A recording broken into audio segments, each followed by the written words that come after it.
할렐루야. 예, 우리 오정순 사모님 오셨는데 지난주에 어머니 소천하셨죠. 우리 예배 끝나고 서로 문안하시고 특별히 노모 이르신 마음 위로하시기 바랍니다. 우리 선한분들 다 여기 있다고 알려주시죠. 예배 끝나고 위로해 주시기 바랍니다. 그리고 광고도 나갔습니다마는 그 백신 예방주사 우리 60세 이상은 이제는 꼭 맞으십시오. 제가 왜 이 말씀을 드리냐면 우리 광고할 때마다 지하에서 올라온 사람들은 그 1층에서 체열 체크하고 방명록 쓰고 그리고 교회는 꼬박꼬박 방역하고 우리가 예배를 고집하는 것만큼 그 이상으로 사회가 정한 방역 지침을 철저히 준수하고 특별히 이제 백신이라고 나왔으니 그리고 어느 정도 안전성도 검증됐으니 빨리 우리 땅에 사회적 방역이 현실화돼서 우리도 제대로 예배 모양을 갖출 수 있는데 교회가 먼저 앞장서서 협조해야 할 것입니다. 그래도 미열부터 시작해서 백신 주사 이후에 반응이 있다 하니 교회가 또 이를 위해서 함께 기도하고 모두가 아주 빠른 시일 내에 회복할 수 있기를 기도해야 할 것입니다. 저도 내일 모레 우리 조전환 권사님 아드님 병원에서 맞는데요. 하실 수 있고 그 젊은 사람들도 그 기회를 봐서 맞으시고 해서 적극적으로 이 방역, 사회적 이 예방 효과가 나타날 수 있도록 함께 힘을 모아주시고 빨리 기도하면서 이 난국을 헤쳐나가기를 주의 이름으로 축복합니다. 네. 오늘 본문의 제목은 위기 극복의 지혜입니다. 사실은 사람들은 위기라고 하는 것을 불편하게 여기지만 실제로 위기만큼 재미있는 게 어디 있습니까? 또 위기가 없으면 우리 인생에 진보가 있겠습니까? 제가 1부 설교 때 이 말씀을 해놓고 2부 때도 할까 말까 망설였는데요. 만약에 천국 가서 먹고 자고 놀고 찬송하고 기도하고 맨날 그러면 나 그 천국 별로 안 가고 싶다 하는 생각을 했습니다. 제가 기대하는 천국은요. 하나님 앞에서 영원토록 그를 경배하고 찬양하면서 이 세상에서는 알지 못하는 그 무엇인가 역동적인 아주 다이나믹한 그 무엇이 그래서 이 세상에서는 거의 상상도 할 수 없는 즐거움과 성취감과 기쁨이 있는 그래서 하루가 천년같이 천년을 살아도 결코 그 영원한 세계에서는 내가 지루하거나 힘들고 피곤할 것 같지 않는 그런 천국을 저는 지금도 기리면서 그 날에 이르기를 기다리고 있습니다. 우리가 살고 있는 이 세상에서 그런 역동적이고 다이나믹한 성취감을 언제 느껴보겠습니까? 평범한 일상, 아무 일도 일어나지 않은 조용한 삶 속에서는 그런 일은 없습니다. 뾰족한 바늘은 반드시 바지를 뚫고 나온다고 그러죠. 동글동글한 아이들보다 거칠고 모난 아이들이 많습니다. 왜? 그들에게는 스토리가 있기 때문입니다. 무엇인가 의미 있는 일을 만들어내는 것은 거친 사람들, 도전하는 사람들, 무엇인가 불확실해 보이지만 그 속에서 무엇인가 찾아내려고 하는 사람들. 어쩌면 오늘 이 디도를 향한 바울의 모습은 지금 디도가 목회하고 있는 그레데 교회가 굉장히 위기에 처해 있으니 젊은 디도로서는 감당하기가 쉽지 않은 교회의 위기가 도래했으니 디모데야 정신 바짝 차리고 오히려 그 위기를 축복의 기회로 만들기를 원한다고 하는 스승 사도 바울의 간절함이 담겨 있는 편지입니다. 바울은 디도를 지극히 사랑했습니다. 디모데를 너무 사랑했습니다. 그래서 믿음의 아들이라고 불렀다고요. 성경에 능했던 아볼로의 친구였습니다. 그리고 율법사 세나와도 교제했습니다. 이 말씀을 제가 본문을 들어가기 전에 왜 드리냐면 여러분들이 일생을 살면서 내가 복음을 전한 사람이, 내가 양육한 사람이 나와 함께 복음 사역을 감당할 수 있는 사람으로 성장한 이가 있느냐? 아니, 청출어람이라고 나를 뛰어넘어서 나보다 더 열심히 훌륭하게 주의 나라와 그 복음을 위해서 역사하는 사람이 있느냐? 훗날에 천국 가서 그가 나를 지목하여 말하기를 내가 저 사람 때문에 천국 여기에 와 있고 내가 저 사람 때문에 땅에서 하늘나라를 위해서 수고하고 애썼으니 내가 하나님과 여러 천사들 앞에서 저 사람의 이름을 불러 당신께서 높이시기를 원합니다라고 그렇게 말해줄 사람이 있느냐는 겁니다. 만약에 그런 사람이 단 한 사람이로 있다면 그의 신앙생활은 결코 실패했다고 말할 수 없을 겁니다. 그런데 반면에 돌이켜서 그가 말하기를 내가 당신 때문에 당한 고난이 얼마며 당신 때문에 힘들었던 것이 얼마인 줄 아느냐? 내가 당신이 내게 넘긴 그 위기를 내 나름의 신앙으로 극복하기 위해서 얼마나 애먹었는 줄 아느냐? 라고 하나님과 천사 앞에서 고발하는 사태가 벌어지지 않을까? 그러니 우리가 일생의 신앙생활을 하면서 단 한 사람이라도 내가 당신 때문에 예수 믿었습니다. 당신이 내게 전도 안 했으면 내가 어떻게 할 뻔했습니까? 당신이 나에게 제대로 말씀을 그렇게 가르쳐 주지 않았다면 내가 어떻게 이런 사람이 됐겠습니까? 라고 고백하는 사람을 단 한 사람이라도 갖는 우리 모두가 되시기를 주의 이름으로 축복합니다.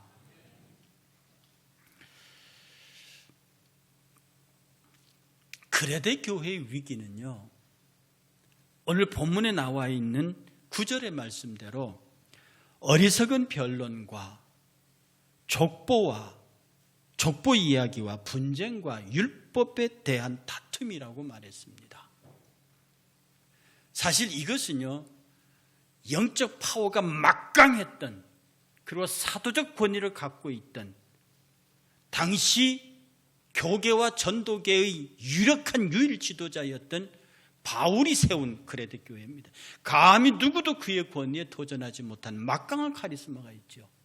그런데 그가 세운 교회에, 그 그레데 교회에 디도라고 하는 젊디 젊은 친구가 앉았습니다. 그러니 이게 통제가 안 되는 거죠. 원래 그레데가 대단한 지역이거든요.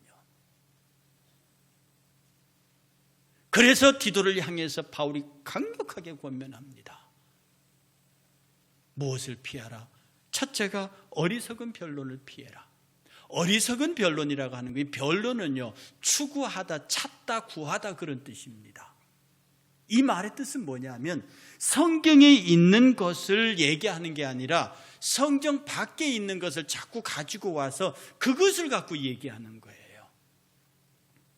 성경 밖에 있는 것, 예수 그리스도로 말미암아 삶과 죽음과 관계된 천당과 십자가에 대한, 천국과 십자가에 대한 이 얘기 말고 세상의 이데올로기, 세상의 경제적, 사회적, 문화적, 정치적 이런 주제들, 이런 것들로 가지고 교회 안에서 무수한 분쟁을 일으키는 경우입니다.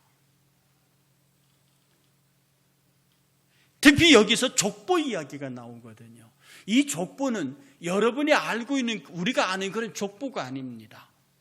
구약의 인물들 가운데 아브라함, 요셉, 모세, 야곱 이런 훌륭한 사람들에 관한 전설입니다.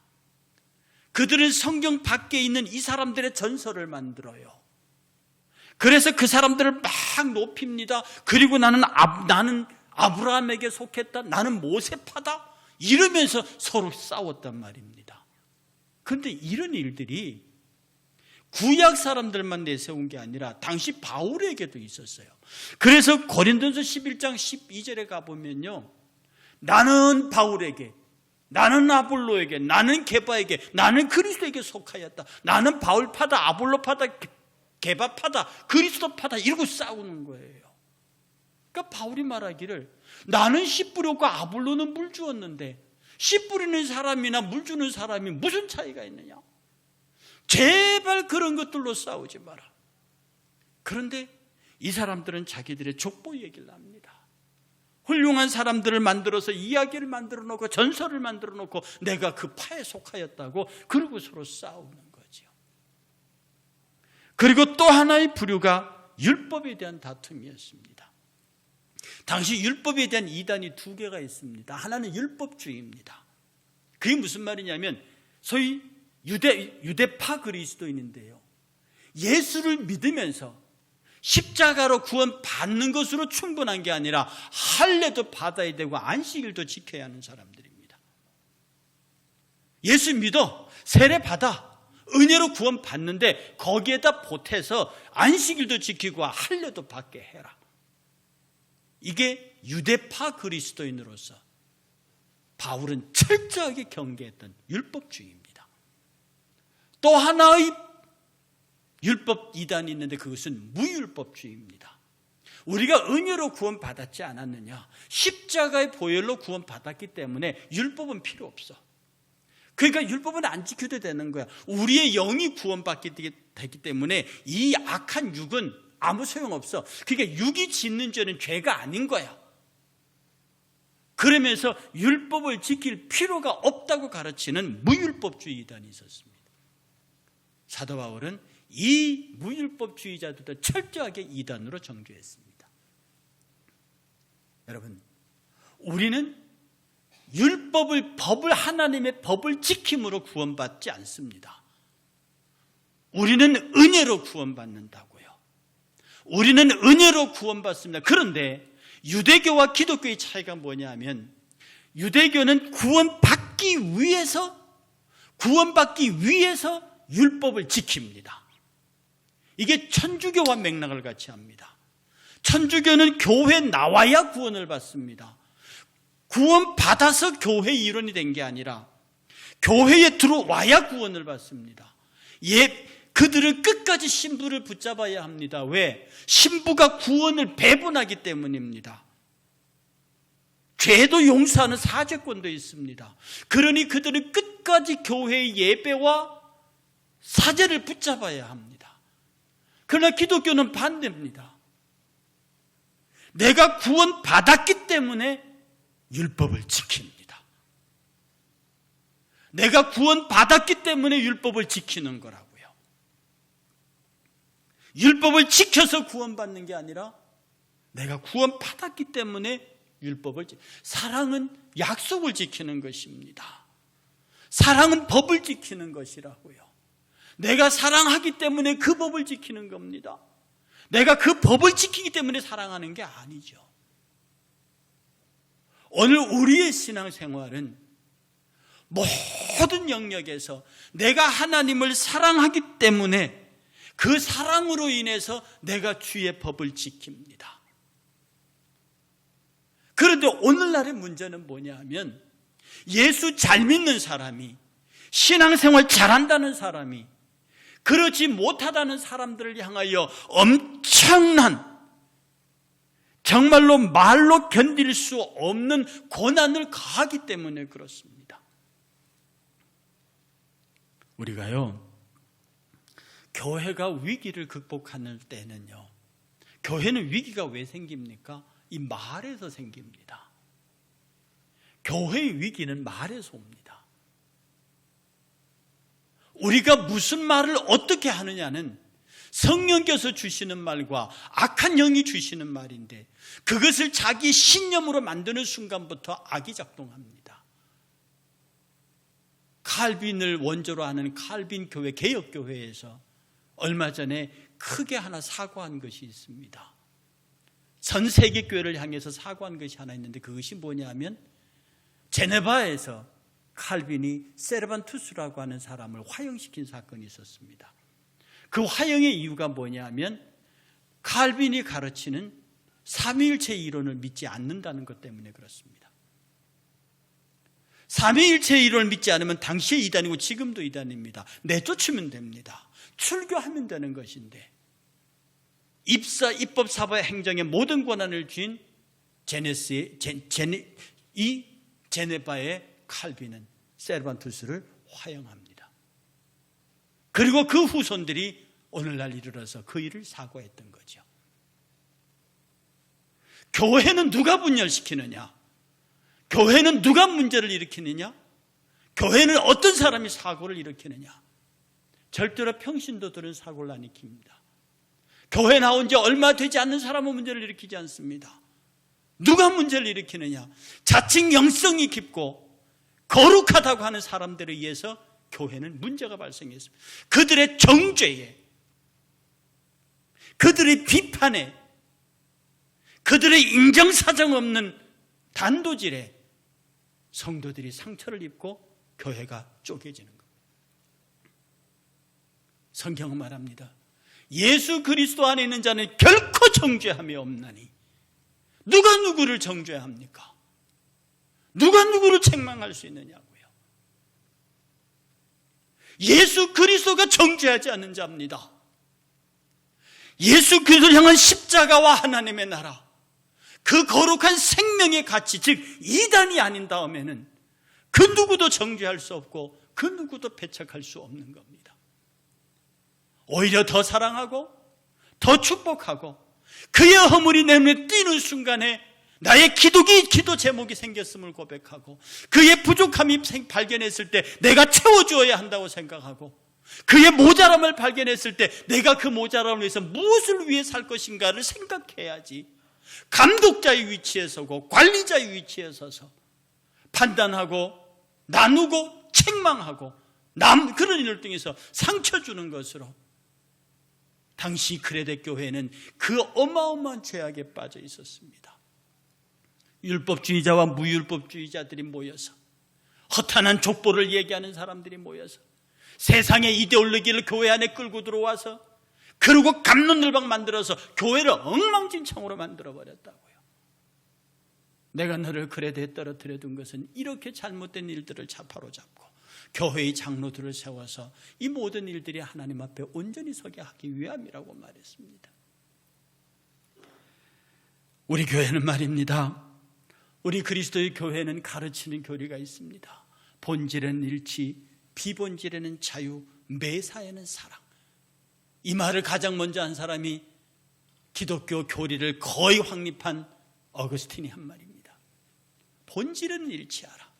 성경에서 정말로 삶과 죽음을 결정하는, 사람은 어떻게 구원받느냐? 예수님은 누구시냐? 나는 정말 구원받았느냐? 내가 지금 구원하여 성화의 삶을 살고 있느냐? 예수를 닮아가고 있느냐? 나는 어떤 사람이 되어야 하느냐? 라고 하는 아주 본질적인 하나님이 기뻐하시는 문제에 관해서는 전부 일치하되, 비본질, 해석에 관한 문제, 이 해석에 관한 문제는 모두에게 그 자유를 주고 관용하라는 겁니다.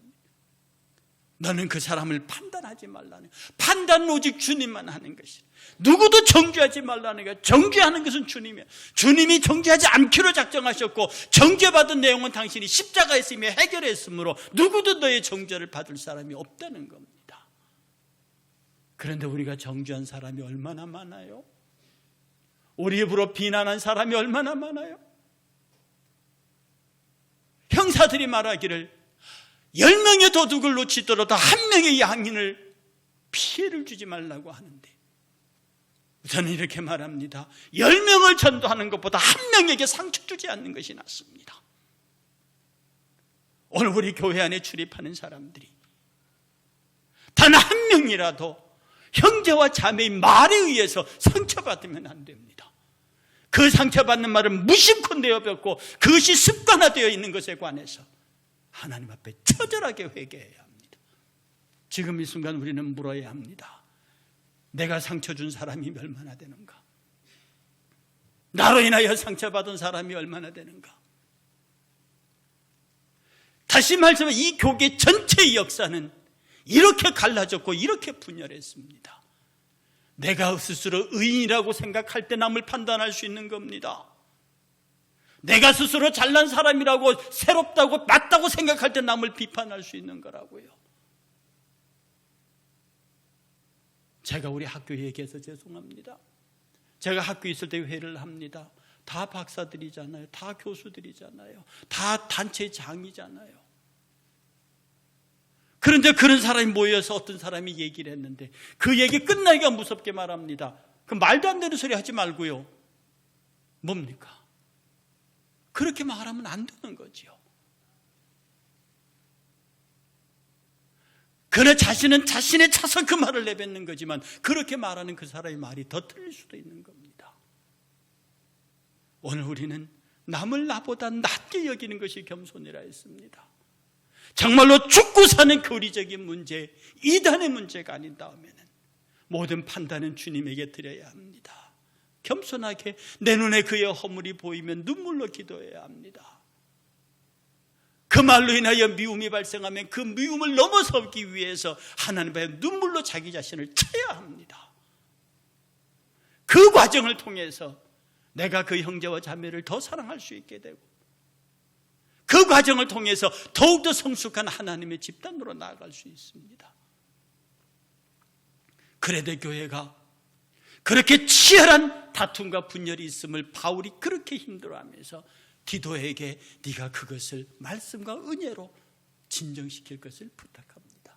오늘 본문에서는 이렇게 말합니다. 이러한 사람들은 이단에 속한 사람들을 한두 번 훈계한 후에 멀리하라. 이러한 사람은 내가 아는 바와 같이 부패에 스스로 정죄한 자로서 죄를 짓느니라. 그리고 내가 보내는 사람들과 동력해서